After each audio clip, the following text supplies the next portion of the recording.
Look, we got.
All right, folks, coming up on Roland Martin Unfiltered for Monday, March 11th, 2019. Black women demand commitment from Democratic presidential candidates. But also the question is, what about resources? We'll talk about that with Melanie Campbell, President CEO, National Coalition on Black Civic Participation. She joins us right here on the set. Also, 75% of Republicans think white people face discrimination. I told y'all they ignorant. Also, a brother in Georgia goes off on elementary school officials when he lost his 5-year-old daughter for the 3rd time. Yo, wait until we play this video for you. Don't say black men don't care about their children. Wait till you see this video. And we know hashtag Trump Lives Matter. Y'all, This man is such a liar that he lied today dealing with what he said or what he called the CEO of Apple. Straight up as lied. Like, he lied about something basic. And speaking of stuck on stupid, Katrina Pearson, y'all know that batty-ass sister who was one of his advisors during the 2016 campaign? This fool went on television and tried to compare the lack of White House staffers today by saying how many black people did Abraham Lincoln have on staff. Yeah, she did. And what the hell's in the water at Fox News? Janine Pirro, Tucker Carlson in hot water for saying what they believe about women and Muslims. And also 8 cops roll up on a brother in Colorado, picking up trash in his front yard with guns drawn. Shockingly, he's still alive. It's time to bring the funk. I'm Roland Martin Unfiltered. Let's go. He's got it. Whatever the miss, he's on it. Whatever it is, he's got the scoop, the fact, the find. And when it breaks, he's right on time and it's rolling. Best believe he's knowing. Putting it down from sports to news to politics. With entertainment just for kicks, he's rolling. It's on go, y'all. It's Roland Martin, yeah. Rolling with Roland now. He's funk, he's fresh, he's real, the best, you know he's Roland Martin now.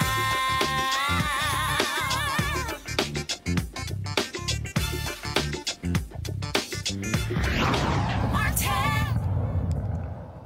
All right, folks, more candidates are declaring they're running for president for the Democrats in 2020. The question now becomes, how are they going to appeal to voters all across the country? We know African Americans are the most loyal Democratic constituency, but the question then becomes, what is this party going to do, not only when it comes to each campaign hiring staff, but also the resources they spend and the issues they actually focus on. Now, in April, in my hometown of Houston at Texas Southern University, women of color are going to hold a presidential forum for all the candidates, and then right now they are of course waiting to hear how many of them are going to be attending. Now, the first Democratic debate isn't until June. Then the second one is in July, but this forum is going to be critical to see one who shows up and speaks to our issues. And joining us right now is Melanie Campbell. She's president and CEO, National Coalition on Black Civic Participation. Melanie, glad to have you here. So first and foremost, when we talk about the campaign, you have Julian Castro as a black woman who is his campaign chair. You've got Bernie Sanders. Nina Turner is one of his co-chairs of his campaign. Maya Harris, of course, as the campaign chair for Kamala Harris. And so how do you see the difference between this crop of candidates so far compared to what we saw in 2008 when you had a large Democratic field? Well, I think part of it, what's happened since 2008, is that black women are stepping more boldly and challenging the system, right? And Julianne can remember this in 2007. Dr. Haidt was still with us, right? And we sat down with the campaigns, right, and started challenging the campaigns. We know we have to challenge the candidates, but we sat down in 2007 right there in the NCNW's basement and met with those campaigns to ask them what they were doing, how they were dealing with who they were hiring, dealing with the vendors, started asking those hard questions. Then we followed up with getting the candidates to fill out the presidential questionnaire on issues that were important to black women. We did that in 8, and we did it again in 12 and 16, so that you have some information from these candidates. We know there are going to be debates. We all try to engage in those, but we want to have something in writing from those candidates. Some old-fashioned stuff is still okay to do, and that's put in writing. What are you going to do? What is your stance before we even get to the primaries? But it's not even just even when we talk about the individual candidates. When Power Pack did their analysis on the resources being provided by the Democratic constituencies. When you looked at the Democratic National Committee, when you look at the DCCC, DSCC, when you look at Democratic Governors Association, a paltry amount of money spent on African Americans. Right, We have now seen after Doug Jones' race in Alabama, even how close Mike S became. When you look at, of course, the midterms as well, what black people are also saying is, where are the dollars? Not the last weekend in October. Yeah. Exactly. Where are the early dollars? Yeah. And not just investing on the ground, but also those black firms. The reality is black people can do campaign commercials, radio and television, and black people can be political consultants. They can be pollsters. And so that's also what I keep hearing as well to Democrats and Emily's List and the environmental groups and all these PACs. System. Where is the money for black people? Yeah. Well, I think that's part of the question. So if I've moved a little fast, I'm not saying we're not going to do what we started doing when we started asking those kinds of questions, but we also have to come together around that. Those who have, so that we know what's not happening. Some of that you did very well when it comes to even understanding what money is being spent or not being spent on black newspapers, in black, in radio, in urban radio. Where are those dollars? We have to ask those questions early. So for us, we have the summit coming up, as you well know, this week. So we're going to be working to develop what we're going to be asking. We're having a national town hall. Thank you so much for being able to be helping us to cover that, to talk about what we want as black women from this 2020 campaign, and then lay that out. So we want to get our questionnaire out. We want to have those meetings now before we know who the candidate's going to be. And again, the process has already started that goes well beyond which candidate is going to be the nominee. And I'm saying we're going to ask on both sides. I'm nonpartisan, so I'm not saying only one, but the reality is we still, a lot of where we are is where we are. So, we have to ask those questions and have some information around that and share that knowledge with each other to know what questions to ask. And Melanie, one of the things that we have seen really over the last, again, I go back to after 2016, where black folks said, okay, we're not going to make the same mistake again by waiting. We're not going to wait to see what the campaigns do. We're not going to wait to see what the party infrastructure does, making these demands early. And so coming out 2016, when the survey was done, where there was a 10-point drop among black women identifying as Democrats, that caught the attention, obviously, of Tom Perez, who was the chair of the Democratic National Committee. And then you began to hear more people saying, okay, no. We are not going to wait for you to finally wake up. You are going to have to do some things. And so a lot of people really focused in 2017 and then 2018. And now here we're in 2019 because folks want to be in position when people begin to vote in 2020.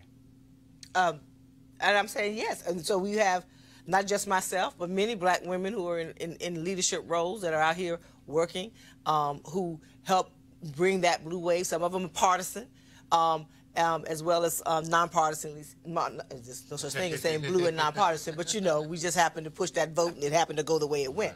So I think for us, and especially over these next few days, being able to lay out some of those strategies. Part of what we're doing at our Women of Power Summit is laying out some of those strategies, organizing around what we need to do to leverage our power and deal with challenging those parties to deal with who they're hiring, all those things that are happening. Because like I say, the 2020 election is right now, and we have to come together enough to also be able to share the knowledge with each other and push the envelope. And so that's what we're going to do, and we're really laying out those days. We're going on Capitol Hill for a couple of days, obviously, to push on the, with the 116th Congress, but we're spending the other two or 3 days is really going deep about organizing around not just the issues, but organizing. 2020 is a challenge because we also have the 2020 decennial census happening in the same time as the primary as well. So your summit begins Thursday. It's this Thursday. Kick off with a news conference. We'll be live streaming that, and then stuff on Friday as well. Going to Capitol Hill. Then you're having events Saturday, Sunday. Saturday we're taking some time because as organizers and leaders we have to take care of us. It's spending a day on what we call It's All About You Day, spending some time dealing with being able to take care of our health, take care of ourselves, mind, body, and soul. So we're spending that day. We have conversations going on Sunday. You know, our movement has still always been grounded in faith. We'll be having that interfaith service on Sunday morning, and then spending some time with some sisters who are coming from across the globe. We have a tune-in from sisters from Kenya.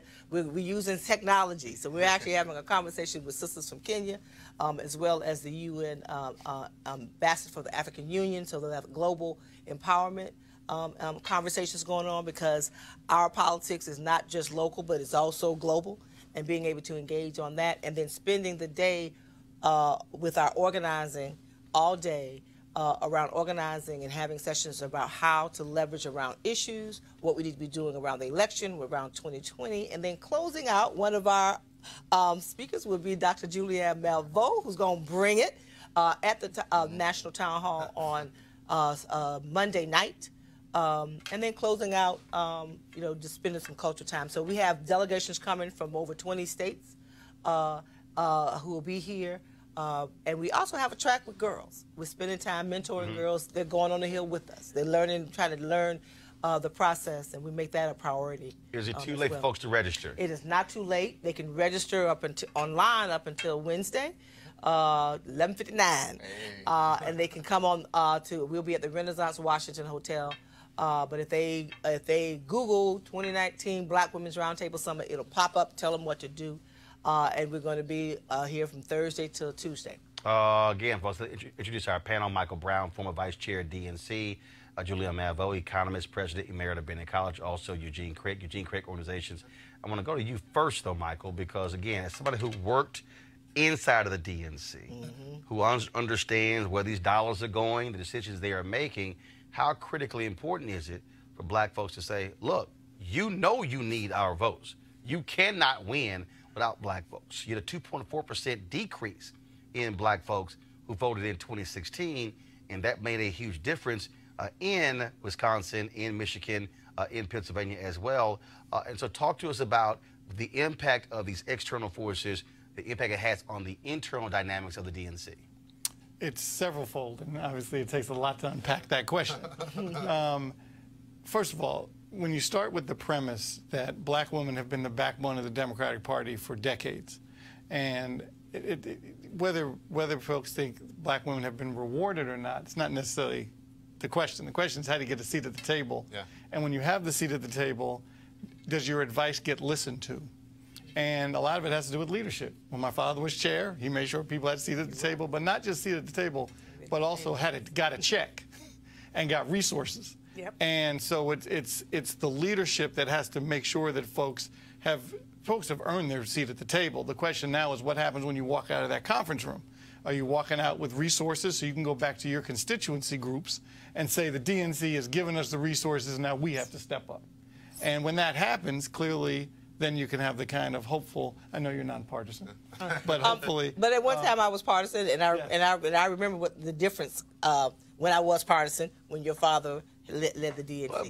But and again, though, Julianne, so even though Melody's group is nonpartisan, you do have partisan groups who are applying that level of pressure to the Democratic Party when it comes to resources. Because at the end of the day, historically what has happened is, and we saw criticism in 2016, where Hillary's campaign they were paying white staffers but wanting black folks to volunteer. And people like Congresswoman Marsha Fudge is like, yo, I'm sorry, you can't keep asking our folks to volunteer for free and they get paid. Yep. Not only that, I mean, the thing with the minority media, the black media in particular, the black press did not get the kind of ads that it should have gotten. Black radio didn't get the kind of ads it should have gotten. And, you know, I think, however, what Melanie is onto something, there is tremendous momentum among black women now. With 2 or 3 new groups, Higher Heights, exactly. new PACs that younger sisters have stepped up and dealt with. Not only that, I think that the book for colored girls who've considered politics, the book that Mignon, Donna Brazile, Leah Dautry, and Yolanda Caraway did, raised a lot of awareness. And the book is just a beautiful book, chock full of political advice for younger folks who are thinking about running for office. So I think with the national tour they've done and the exposure they've had, now nominated for NAACP Image Award.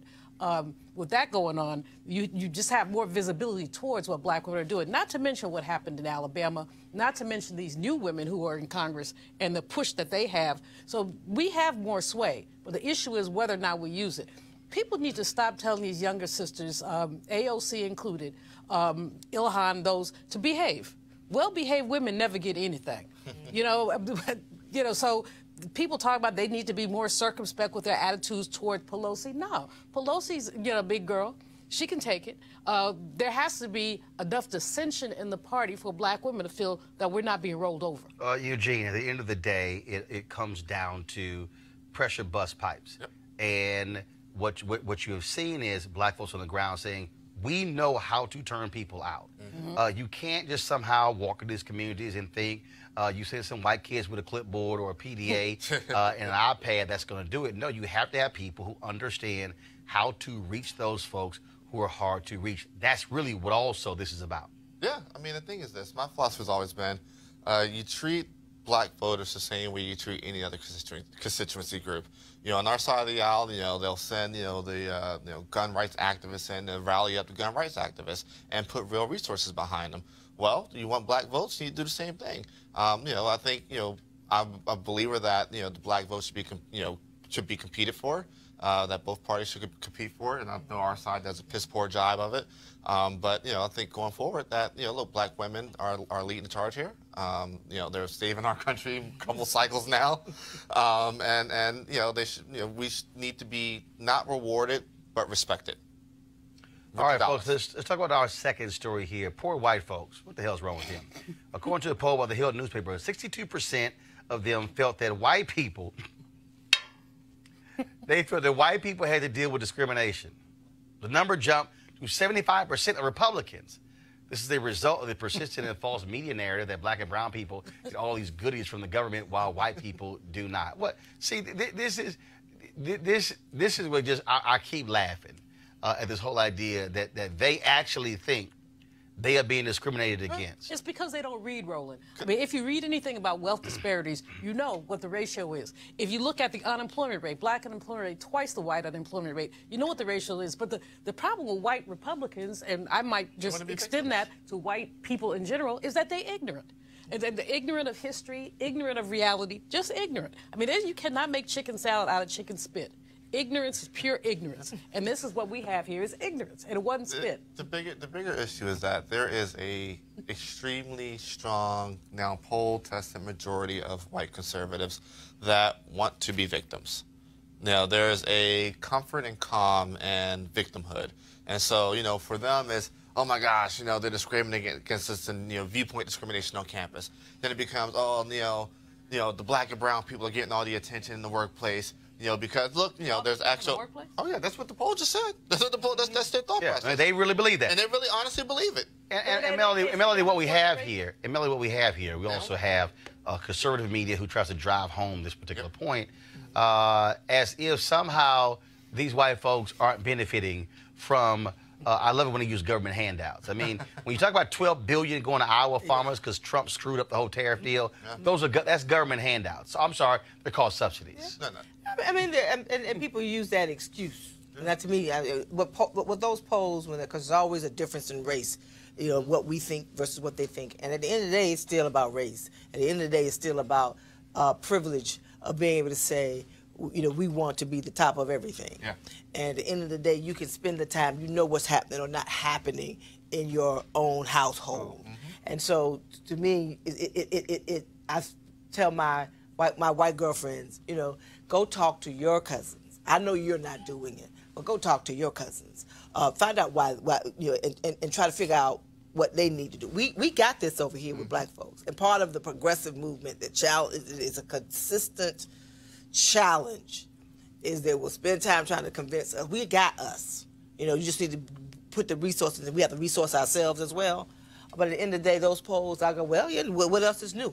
What else is new? Every election cycle in recent history and beyond, will you see that white women will continuously vote the way they vote. And I stopped telling them after 2010 that they're voting against their interests. Their interest is white privilege. Their interest is white women want to continue to have that privilege, and so within their household, that's what it is about. Michael, what you're dealing with here is these are the buttons Trump is also pushing.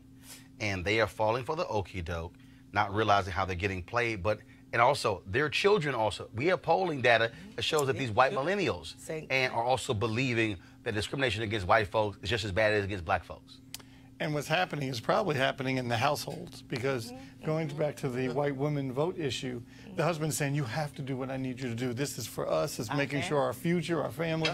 And that's what's kind of transcending everything. And they're playing the card. They're playing the card that they have, because they're running out of cards. As the demographics No, they're running out of people. change, running out of people. That's what I mean. As the They're running out of white babies. The demographics continue to change. They're playing the cards they have left. All right, Melanie, we appreciate it. Thanks a bunch. Thank you. And look, we'll give the website again, and people can register for the conference. Just go to ncbcp.org, ncbcp.org, or just Google Black Women's Roundtable Summit. It'll pop up. All right, we appreciate it. Thanks a bunch. Keep up the good work. Thank you. All right, folks, who says black fathers do not defend their children? Check this video out of Georgia, where this black father was not at all happy when, for the third time the school year, the school lost track of his 5-year-old daughter. That's transportation. That's a separate. It was a teacher that told him. Y'all allow these buses to come pick these kids up, therefore you're responsible. No, sir. When You're they responsible get on the bus, when they you decide if they can keep them or I not. release my child to get on your bus to come to your school. Until my child makes it home through my door, you're responsible for my child, not me. No. You are. Until my child reaches back I'm gonna down, let you handle it 'cause I until feel my fine child about reaches that. back down where I live, you're responsible for my child getting home. We can keep it low. No, I don't care. Y'all didn't care nothing about my kid when she was missing for 3 times. This is the 3rd time. And you want to talk to me about somebody else's kid and you ain't care about mine? I understand you. Don't ask me to be calm. Don't patronize me. Don't chastise me. Don't do it. And you doing it now. So stop. Because it's the 3rd time. I don't care about nobody else's kid out there. And you know what? They need to hear this so they understand what y'all trying to cover up. That y'all losing people's kids. What's going on? What you can hear what's going on. You want to know what's going on? Step your ass in here. Sorry. That's what you can do. Step in here. The 3rd time that my daughter has been lost. Do you want to talk? Because we can talk. Step in. Let's go back in. No, we're not going nowhere. We're going to stand right here. Let me write something down what you want to share with us. It ain't nothing for you to write down. What you want to write down? What you want to write down? This is the first. But this is my 3rd time though. Understand that as a father. This is my 3rd time that y'all have lost my 5-year-old daughter, my baby. This is the 3rd time y'all lost her. And my son called me from the bus crying, wondering where his damn sister is. This is the 3rd time. And it's crazy that ain't none of y'all heard about this. Right. This has happened And 3 the times. 2nd time, y'all tell me that if we don't come get her by 4 o'clock, y'all ain't responsible for her. That's what the lady who sits right there said to me. She said that there's a teacher's party at 4 o'clock. And so after 4 o'clock, she's not responsible for my child because she has to go to a teacher's party. Well, I'm sorry to hear that, and I'm going to apologize for that. I was off campus yesterday. That's why. He said that he was on the bus just a minute ago. He was screaming and crying and telling the bus driver, don't pull off. I need to get off the bus because I'm not allowed to leave. Step your ass in here. Tristan King was angry at the staff of Norton Elementary School in Snellville, Georgia, 45 minutes northeast of Atlanta. The school has apologized. Y'all, my man was having none of it. Every ounce of the smoke, as he should, as a dad. You know, black dads matter, and you know that what you lose a kid once, you know, might be a mistake. You lose a kid 3 times or something systemic. You know, I'm shocked he wasn't there swinging already. You know, I mean, they're just lucky it's not my kid. You know, I mean, he was mild. Yeah, I would turn this thing out because it's ridiculous. A 5-year-old baby. She's a little baby. She's not a teenager who can find her way home. And her little brother is saying, or her brother is saying, where's my sister? All the bus driver had to do was stop. All the bus driver, let the boy have 2 minutes to run into school, see where his sister is. He knows where her classroom is. Well, also, look, I mean, schools have processes. Yep. Who's supposed to be on the school? It's a checkoff list you actually go through. And for there to be a 3rd time, I mean, that's a fundamental problem, Michael. And this is the thing that people need, you know, I had flashbacks watching this because it reminded me when I was in middle school and a teacher had me searched for drugs. And so when I got home and told my dad what happened, he said, go get the white pages. and called the school and asked for Mr. Broussard and made it perfectly clear. He said, by tomorrow, when my son comes home, I expect him to tell me that she's apologized. If not, you will see me 15 minutes after he walks in the door.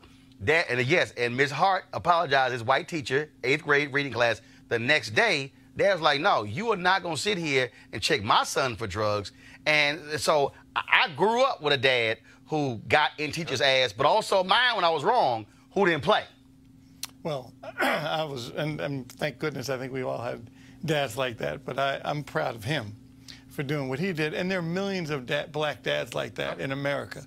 And I'm glad he stood up. Hopefully other people watch that, because you got to stand up for your rights for your children. You just have to. You just can't let the system just say, oh, don't worry about it. We'll get back to you. He did the right thing. Proud. And here's the piece. He didn't. First of all, some people out there, okay, if you go in there trying to swing on folks, then your ass going to jail. That makes no sense, whatever.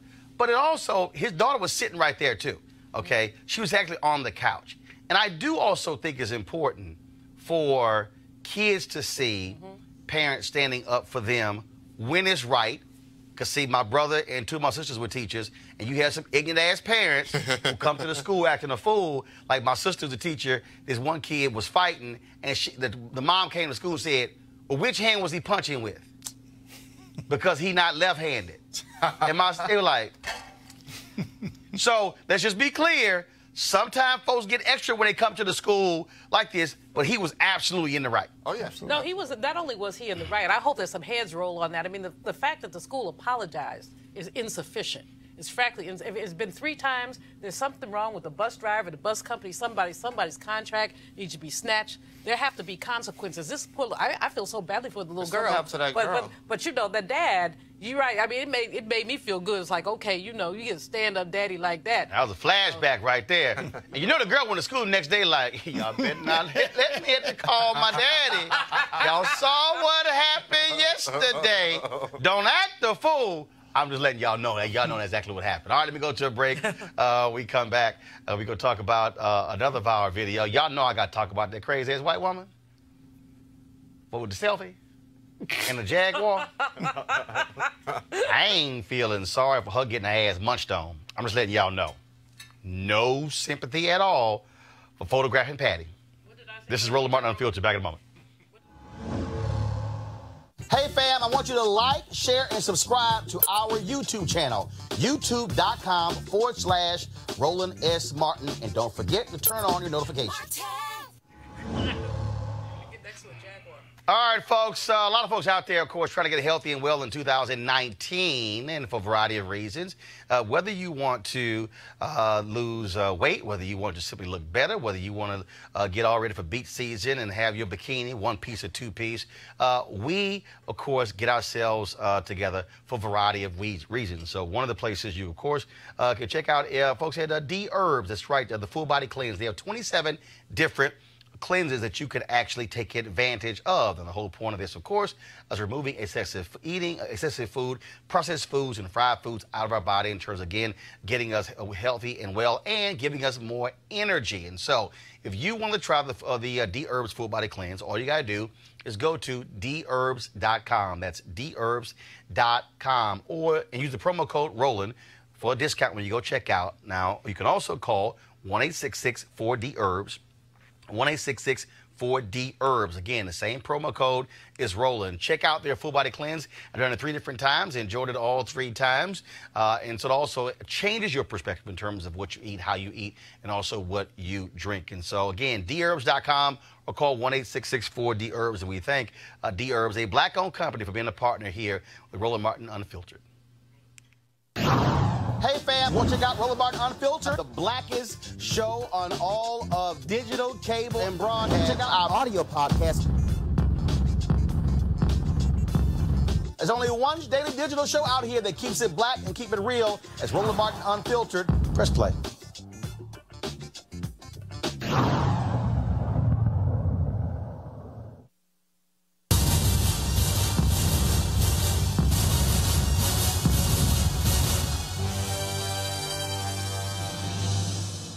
Now, y'all know I created the hashtag Trump Lives Matter shortly after he won because his ass was lying from the get-go.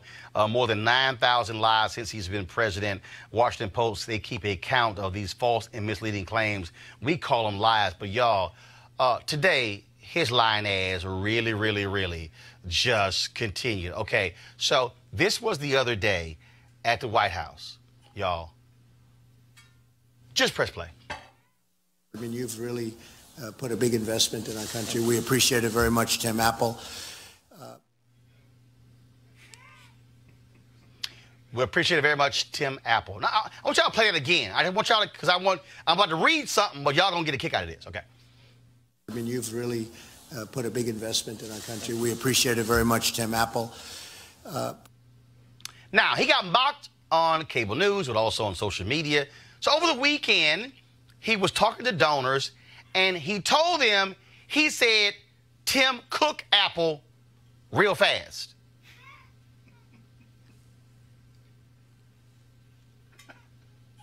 Press play. I mean, you've really put a big investment in our country. We appreciate it very much, Tim Apple. I didn't quite hear Cook anywhere in there. Okay? He actually said it. So he tweeted today, y'all. He tweeted today. Did y'all got the tweet? Pull the tweet up, please.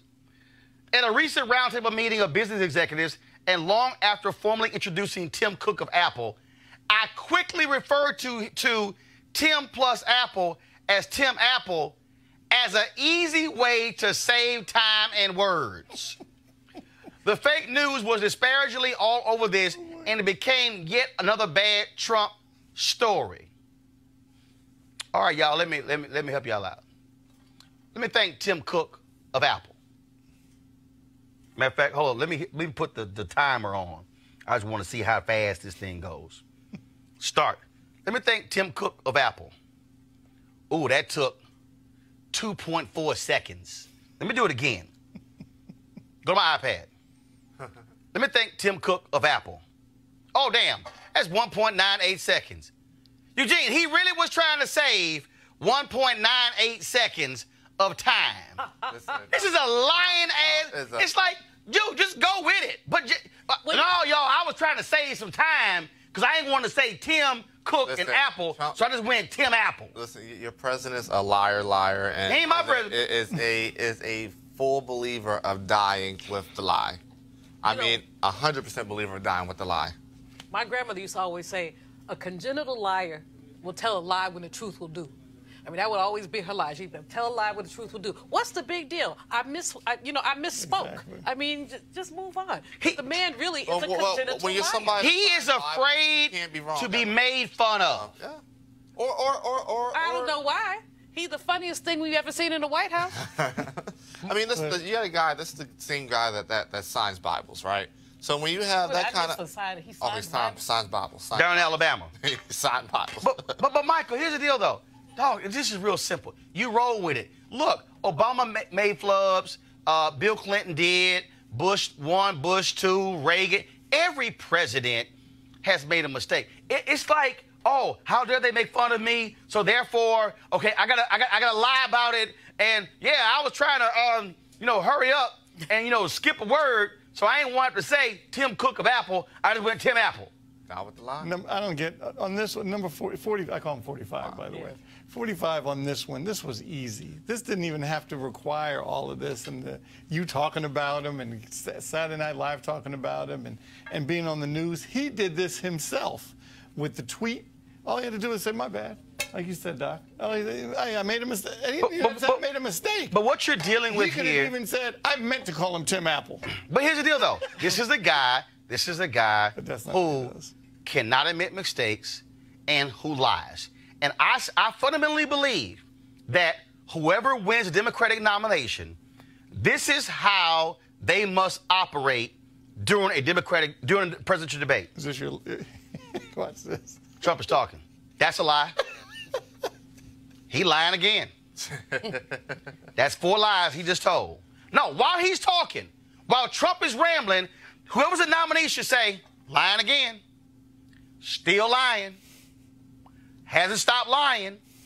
They should straight interrupt him. And remember, he was walking around the whole debate deal, and he was like all behind Hillary. If I'm walking, I'll be sitting there going, that was another lie you just told. I'm telling you, you got to sit here. Now, Bernie Sanders had a great line when he was asked. He said, I'm going to bring a lie detector test to a debate with Donald Trump. You got to call.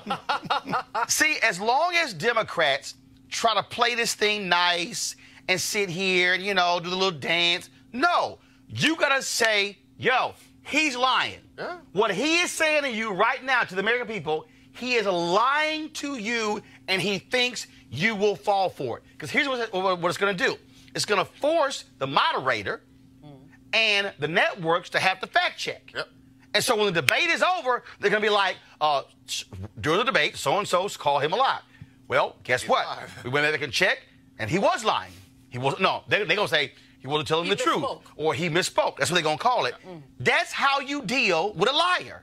Yeah. Yeah.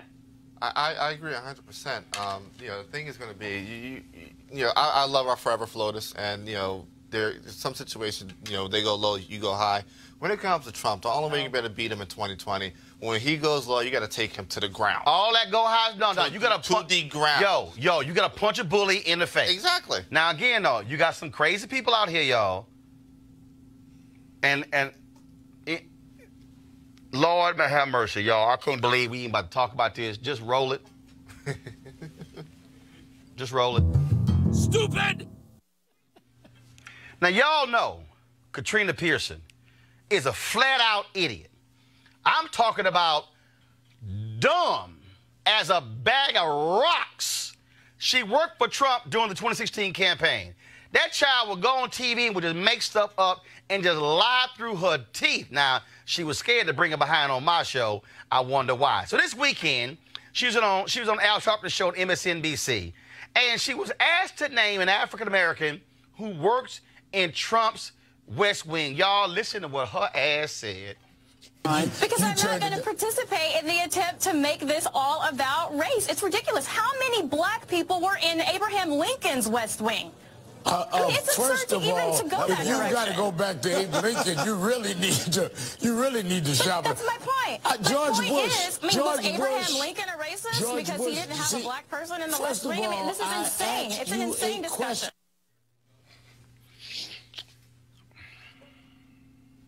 Y'all,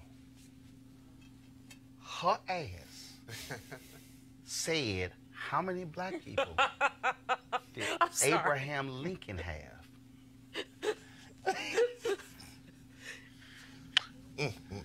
Now, y'all do know that there were a handful of free slaves when Lincoln was president.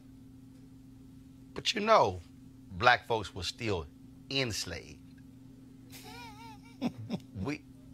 Well, you know, Roland, Frederick Douglass, who that man seems to think is still alive, he did visit the White House during the Lincoln administration on more than one occasion. He visited. He didn't want He was not there working. No, there wouldn't be. Not now. Now, there were some. Now, hold up. Maybe Katrina is right. There were some black people on staff at the White House. Oh, yeah. And the West Wing. The butler, the usher, the gardener, the maid, the cooks, the folks who laid his clothes out. Yeah. But to actually think Lincoln had some black people in his cabinet. Well, you know, Trump fired even those folk when he took office. Well, yeah, he did fire the first black usher in the White House. But what gets me is the folk who actually have her on, they literally take her seriously. I'm telling you right now, I would be mocking the hell out of her, Mike. The segment would have stopped right there. And it would have been like just stop sign, red light, crossing guard, come down. And I would have made her look like a damn fool. She already looked like one, though. No. I'm talking about I would have made her ass look like a fool. He did eventually cut her, Mike. I would have had a black giraffe right there. Who can we trade her for? Because that was just a bit. The fact that she could even fix her mouth to say that. I think what happens is I don't even know who the theys are, 45's people, that they always feel that they're under attack. They always feel they're victims. And so they have to say whatever they can say A, to filibuster, so they run out of time to get to a commercial break, but also they just want to say whatever because the Trump base, I'm so sick of hearing about it. Everyone had a base. Nixon had a base. Everyone had a base. I'm tired of hearing about their base. He's basically playing his base for dum-dums. Yeah. Because anything he or his allies say, he thinks they'll believe. And because of that, we get into the situation like with her. And they will. But one thing I must say in recognition of Women's History Month is that Mary Todd Lincoln did have an African-American woman, Elizabeth, I forget her last name now, but who was her tailor, her seamstress. And that is ingermane to that point. But the fact is that Lincoln was somewhat open to our participation. And this one was, and they were best friends after Lincoln died. But this little girl here, and I say little girl because I don't have any respect for that level of ignorance. I mean, that is beyond ignorance. I can't. And Eugene. And the question is, who's in the West Wing? Who's in the West Wing? Who's an executive at Trump? But the reality is, who's in the decision-making capacity in the campaign side? Hell, who do we have at the RNC right now? Nobody. I mean, there's a coordinator, but as it stands right now, there are no black Republicans in decision-making position when it comes to the Trump apparatus. Period. But he loves the blacks. He loves the blacks. He loves the blacks. Especially his own blacks. And he cares so much about us. I can't wait to find. But blacks love him too. Right. I can't. But y'all know the unemployment rate has gone up 4 consecutive months with black people, and we haven't heard any mention of that. But he loves the blacks. You know what's going to be next? A video of him signing a black Bible. All right, y'all. Got to go to a break. We'll be back with Roland Martin Unfiltered in just a moment.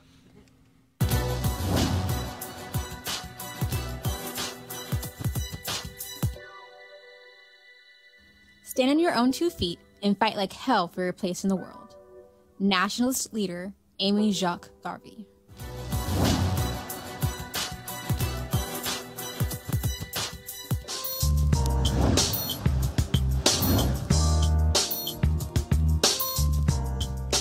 All right, folks, HBCU Giving Day. Our school of the day is Meharry Medical College, founded in 1876.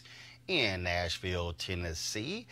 It, of course, trains more black doctors than anybody else in the country. Notable alumni includes Hastings Banda, Conrad Murray, Robert Walter Johnson, Dorothy Lavinia Brown, Lester G. Jackson, and many more. If you want to support Meharry, go to www.home.mmc.edu, home.mmc.edu. Or if you want to support another HBCU that is great, we simply want you to be sure to provide the resources to them. All right, folks, calling all HBCU alumni, students, and leaders enter the Ford Motor Company HBCU Mobility Challenge and win $25,000 for your school. Building on their long-term support of HBCUs, Ford is looking to improve mobility in HBCU communities through innovative solutions. The winning program will receive a grant of up to $25,000 to implement the proposal. Julian, be able to make sure Bennett is applying for that. The deadline to apply is March 31st, 2019. March 31st, 2019. So that's 20 days from now. Go to fgb.life, fgb.life for more information and to apply. Remember, Ford goes further in our community. We certainly thank them for being a partner with us here at Roland Martin Unfiltered. All right, folks, here's some follow-ups to a story that we covered last week. We told you about a young black girl's body that was found in a duffel bag off of a hiking trail in Los Angeles County. Well, on Sunday, police identified the young girl as 9-year-old Trinity Love Jones. 2 persons of interest were detained in connection to Jones's death, and the investigation is ongoing. The coroner's office confirmed her death to be a homicide, but withheld the cause of death. We'll keep you updated as more information becomes available. Also, the black woman in Columbus, Ohio, Amber Evans, is still missing. It is now more than 40 days since she has been missing. She's an activist there in Columbus. She's 28 years old, 5'5", weighing 122 pounds. If you have any information regarding her disappearance, contact the Columbus Police Department at 614-645-4624, 614-645-4624. All right, folks, the crazies at Fox News are trying to take advantage of the Democrats in the House, trying to find the appropriate response to comments by Congresswoman Ilhan Omar about Israel's power in the United States. Here's what that crazy bat, Jeanine Pirro, said on her show on Saturday about Omar. This is not who your party is. Your party is not anti-Israel. She is. Think about this. She's not getting this anti-Israel sentiment doctrine from the Democrat Party. So if it's not rooted in the party, where is she getting it from? Think about it. Omar wears a hijab, which according to the Quran 33:59 tells women to cover so they won't get molested. Is her adherence to this Islamic doctrine indicative of her adherence to Sharia law, which in itself is antithetical to the United States Constitution? Folks, her crazy rant was even too much for Trump TV. Fox News issued this public rebuke of Pirro. We strongly condemn Jeanine Pirro's comments about Representative Ilhan Omar. They do not reflect those of the network, and we have addressed the matter with her directly. But what was interesting is that there was a Muslim who was a producer for Bret Baier's show who tweeted Pirro and said, who objects to what you had to say?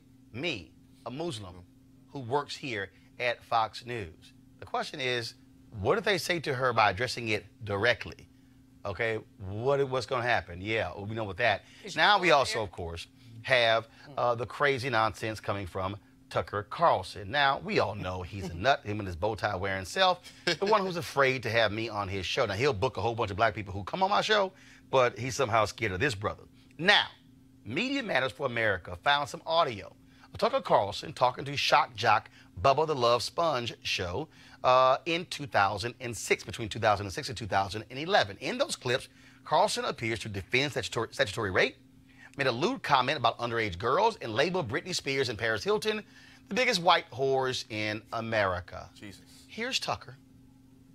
You know, in my brief experience, what gets women going is arguing with them. Really? Yeah. I did not, Brad, I never use that. It's true. You debate politics with a woman and just go, just full-blown out there, especially feminism. If you're talking to a feminist and she's giving you, men really need to be more sensitive and this. No, actually, men don't need to be more sensitive. You just need to be quiet and kind of do what you're told. And lighten up a little bit, bitch. They love it. I love women, but they're extremely primitive. They're basic. They're not that hard to understand. Oh, now Tucker Carlson, of course, released this response, this statement, as a result of what Media Matters had to say. Quote, Media Matters caught me saying something naughty on a radio show more than a decade ago. Rather than express the usual ritual contrition, how about this? I'm on television every weeknight live for an hour. If you want to know what I think, you can watch. Anyone who disagrees with my views is welcome to come on and explain why. Really, Tucker? Now, Media Matters says there will be more audio tomorrow, this time Tucker's comments on race and ethnicity. But let me address, if you will, for a second, the comments of Judge Jeanine as well as Tucker Carlson. I'm going to deal with Judge Jeanine first. Folks, what you are dealing with here literally is somebody who needs to be in the NFL concussion protocol program. Because what she's trying to do is, and game recognized game, what she's trying to do is she is trying to assume the mantle of Bill O'Reilly. She wants to say wild and crazy things because, frankly, between all of the people who are on Fox News and Fox Business, is a whole bunch of wild and crazy people who say stuff. I mean, you've got Laura Ingraham. I mean, you've got, of course, Sean Hannity. You've got Tucker Carlson. You've got the nut Lou Dobbs, who used to be a smart guy. I think he had a lobotomy. And so he says wild stuff. I mean, so what you have now, Jeanine Pirro, you got Jesse B. Waters, who can't seem to figure out the difference between Gayle King and Robert Roberts. So you have all of these madness that's going on. And so Pirro is desperately trying to be the source of attention. Now, what's interesting is that you have these people who attack her for wearing a hijab. But here's the piece. Yarmulke, what? Is that okay? I'm just saying. So what's the difference here? What you have here is Islamophobia. What you have here are people who want to attack Muslims, who want to say they are not like us.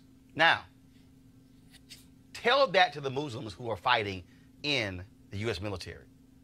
Tell that to the Muslims who are police officers. I thought Fox News loved the military, and they love first responders. Tell that to the Muslims who are EMT workers. Tell it to the Muslims who are trying to secure America's safety. But see, that's a little too much for them because they can't tolerate that, because they are about speaking to a base, their viewership, who are old white people. and old white people are still living in 1950s and 1960s America.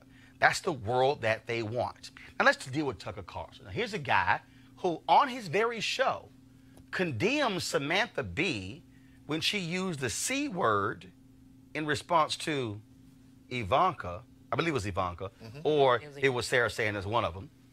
Yet Tucker went on his show and condemned her for using the C word, yet he used the exact same word about women in this interview. Can we say hypocrite? This is the same guy who often will show video of other individuals and comments that they made years ago. In fact, just last week, he was showing video of comments that Joe Biden made about the crime bill and about busing and brought it up. But now he says, I was saying things that were naughty. Really? See, here's the real deal here, folks. Tucker Carlson is a white guy with no talent who has been able to make millions of dollars operating in Washington, D.C. circles because he is deemed to be smart and erudite and somebody who has a different point of view. See, that's how this whole incestuous game keeps playing. See, his Daily Caller website is a 501c3. They get funded by folks as well. That's what he was doing before he went to Fox News. This is also the guy, y'all, who had a show on CNN, got fired. He had a show on, got canceled. He had a show on MSNBC, got canceled. He had a show on PBS that got canceled. Then he got the Fox and Friends job on the weekend. And then, of course, when Bill O'Reilly was run out because he was sitting here sexually harassing women, then he got the weekday job. Can you please show me somebody black who's had not one, not two, but 3 shows get canceled and they still get another job? Yep. That's who Tucker Carlson is. And so what you have to understand is this is the game of white privilege. And so Tucker wants to say, I was being naughty, as opposed to, no, actually, that's how it's feeling. Now, I love this here. They say, oh, you're pulling up comments made to a shock jock. Well, just because you are a shock jock doesn't mean that you cannot still not be respectful. See, that was the same excuse they used with Donald Trump when he went on Howard Stern's show and made his comments as well. You need to understand the game here. You have Fox anchors who want to hold other people accountable for their comments in the past, but they don't want to be held accountable for their comments. And then you have the whole conservative ecosystem who is now rallying behind Tucker Carlson to back him up and say, oh, Tucky, we've got your back, and so it's okay. But I'm going to deal with that last comment. See, Tucker, you also made this comment. You said that anybody who disagreed with you come on your show, and you know you lying. You know you lying. Because some black folks you ain't necessarily trying to debate. See, I know for a fact, Tucker, because I send an email out every single week to a variety of television bookers in networks all across the country. Your show booker is on that email. And the email says, Roland Martin, availability Monday through Friday. What cities I'm in, and if I'm available at what times. Your booker gets that email, but y'all have never called.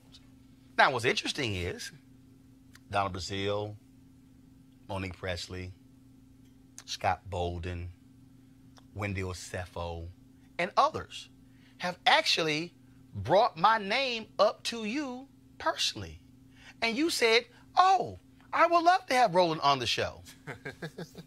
So what has happened? See, the real deal is, Tucker, white guys like you really can't handle black guys like me. Because, see, y'all actually think you're smarter than. And the problem is, it's a little rough for your ego to actually appear or to have somebody who actually is smarter than you. So here's the piece, Tucker. You're going to have to explain all of this.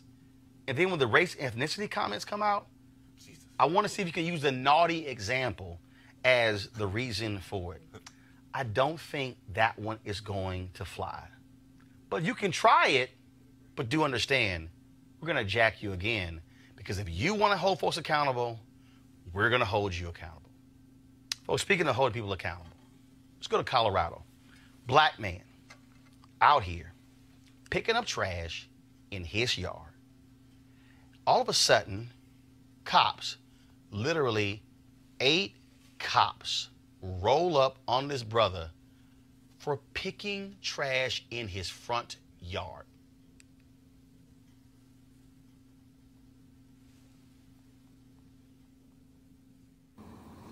We're picking up garbage. What are you doing? 1, 2, 3, 4, 5, 6, 7, 8.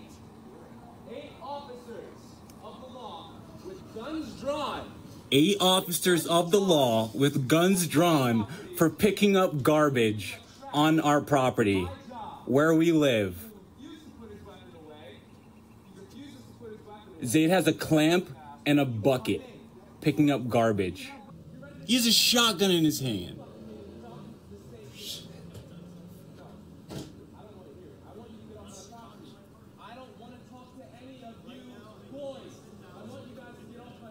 Yeah, please leave. Yeah, the whole video is about 16 minutes. The encounter began when the officer was patrolling a residential area that's considered private property. And he asked the man if he, quote, belonged there. The man was cooperative and even gave the officer his school ID. He asked the man to sit down and put down his, quote, weapon, which was a trash can, to further investigate. Now, the man refused, so the officer requested backup and pulled his gun out. That's when 8 other officers arrived, one wielding a shotgun to assist. The man who works and lives in the neighborhood had to call a supervisor to vouch for him. Officers determined the man was not a threat, had the legal right to be there and let him go. Trash in his own yard. Neither the man or the officer were identified, but the police department is investigating the incident by interviewing all officers involved and reviewing body cam footage. We're going to go to our panel real quick here. This is very simple. One of the officers actually says on the video, you know what? You likely were racially profiled. He says it on the video, Eugene. Madness. I think this is going to be interesting. I think Governor Hickenlooper, now presidential candidate, happened in his state, needs to address it. Needs to be asked about it, needs to address it. You know, these issues and situations are not going away. The only difference is that now we have footage from all angles to cover it. And, you know, thank God that there is footage, because if there was no footage, who knows how the story would have been. Crazy thing here is this guy, look, they could have shot him. You had a weapon. He was literally, if y'all see the whole video, go to YouTube. He was literally yelling, "It's my yard. I'm picking up trash. Are you serious?" And so the question is, who called were the police called or No. The cop was driving by. And he just He decided sees a black man belong there. in a front yard and says he doesn't belong here. You know, as you said, not only was it racial profile, here's the problem. This crap is escalating. I mean, it keeps happening every day. And we don't have, you don't have enough time on your show. I'm sure you get plenty of these clips to cover all of them.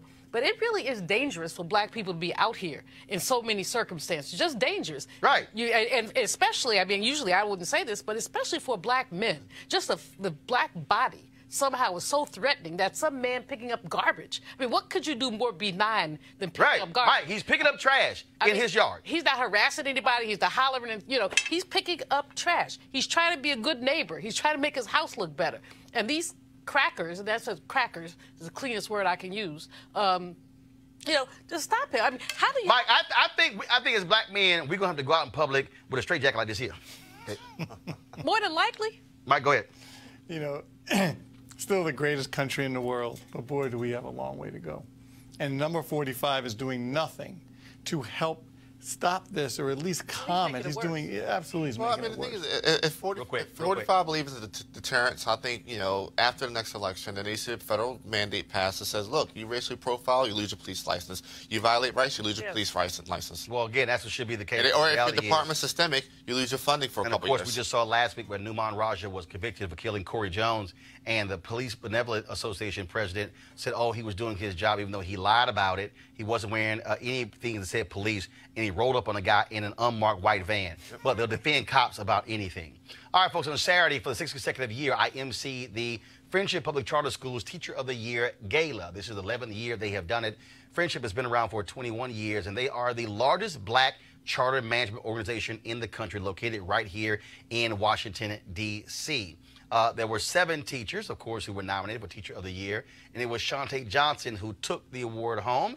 And so every year when the Teacher of the Year wins and I MC it, I say I'm going to show the video they produced for the Teacher of the Year.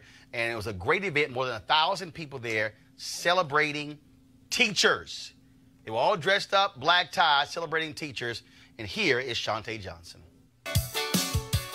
Because all students learn differently, I have to be able to build those relationships with my scholars, but also find their interest. When they are little, you have to make sure that you're fun, you're exciting, you're engaging, but you have them up and moving, you're doing different songs. Those things are fun and relatable to the scholars. Thinking cap on, and I know I'm learning quickly. Hey! As you know, the superheroes, they save the day, so they like to imitate those superheroes. In the classroom, I let them know that you are a superhero too. You can save the day.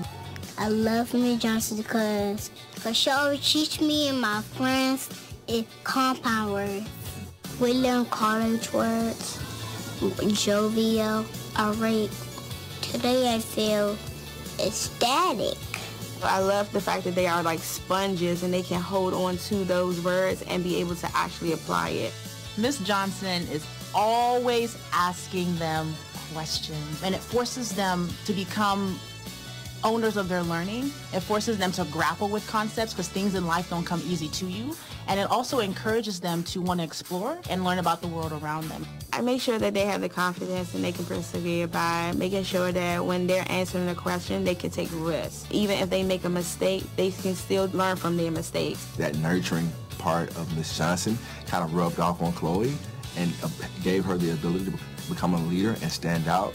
And that's amazing. And that's what you want to see in your kid when they come home. And that's the type of progress that you want to see as a parent. So I think she understands the importance of the role parents play. And she also recognizes that it's just not about involvement, it's about engaging. As parents, we want to be involved because we see how much she gives her students. And so we also want to give that same effort. And so it's definitely a team. I'm going to college. I'm going to graduate. So again, congratulations to Shantae Johnson. Now here's the deal. Over the next week, we're going to actually show the videos of the other finalists for Teacher of the Year to also give them some love as well. And so this is important because, again, we talk about education. And look, all these networks out here talk about it, but no, we're actually showing you. And this is by design, Black teachers, a Black-run charter management organization who is doing the job. And so there's no form of education out there that I don't support, so we're all about ensuring that they get some love. And so while we showed the video earlier of the father defending his 5-year-old daughter being left 3 times, we also need to be showing folks, again, what great teachers are doing in the classroom. So that's one of the reasons why we're doing that. Eugene, Julianne, Michael, thank you so very much for joining us today on the panel. I want to thank all of you for watching as well. Be sure to support Roland Martin Unfiltered. There's no other show like this in America. There's no show on cable news, on broadcast news, or the digital show that's talking about the issues that you care about, giving you analysis and perspective from a Black perspective. So please go to RolandMartinUnfiltered.com and please join our Bring the Funk fan club. We want you to support us, to stand with us. And in fact, Friday, we're going to be broadcasting live from Los Angeles with XQ America. XQ America, they have their National Schools Initiative. They're having an event there. We'll be broadcasting live from there as well because we also don't just talk the talk when it comes to education. We walk the walk as well. RolandMartinUnfiltered.com. Join our Bring the Funk fan club. If you missed the show, don't forget, we re-stream it multiple times over the next 24 hours. But you can also go to youtube.com/Roland S. Martin. And just so you understand, we started this show off in September with 170,000 subscribers on our YouTube channel. Today, we're approaching 282,000. So that's great growth over the past 6 months. All right, folks, I got to go. Y'all take care. Holla!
Hey fam, want to check out Roland Martin Unfiltered, the blackest show on all of digital, cable, and broadcast. Check out our audio podcast.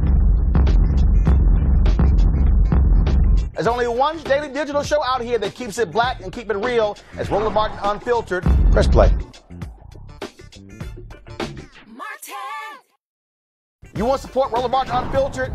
Be sure to join our Bring the Funk fan club. Every dollar that you give to us supports our daily digital show. There's only one daily digital show out here that keeps it black and keep it real. It's Roland Martin Unfiltered. Support the Roland Martin Unfiltered daily digital show by going to RolandMartinUnfiltered.com. Our goal is to get 20,000 of our fans contributing $50 each for the whole year. You can make this possible. RolandMartinUnfiltered.com.